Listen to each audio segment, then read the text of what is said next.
It is almost time for the ASCO 2024 meeting, and there is always so much digital engagement and social media activity at ASCO.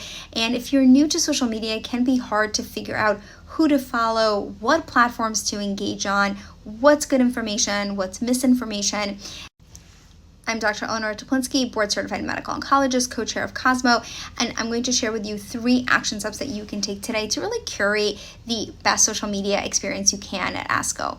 So number 1, figuring out which platforms you're going to engage on, which ones you're going to follow and get content from. That often is X, but there is so much great information being shared on other social media platforms. You may want to follow along there as well. When figuring out how to then curate that information, you want to make sure that you're following the meeting hashtag, which is ASCO24. And then you can follow disease-specific hashtags such as BCSM for breast cancer, LCSM for lung cancer. So then you can start to really curate your feed with the information that you are interested in and then that you want to see. Now, even within that, there is going to be a lot of noise. So how do you know who to follow? Who are the experts? Who are the digital opinion leaders? So number 2, a lot of people will often just reshare and repost tweets. And sometimes that's really helpful just to get that information out.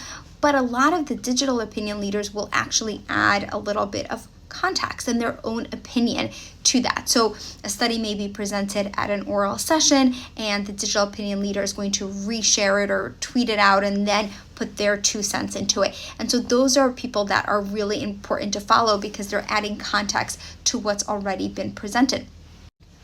When choosing to follow someone, you want to know who they are. Does their bio tell you a little bit about them, what they do, where they work, maybe a link to their professional page, link to any disclosures, conflicts of interest? So all of that stuff is important. We see a lot of misinformation, especially in some of the other social media platforms where people are posting content and not telling you who they are. So you don't know who you're following and what you're getting. And lastly, number 3, watch out for misinformation. This is prevalent on all the social media platforms, some more than others.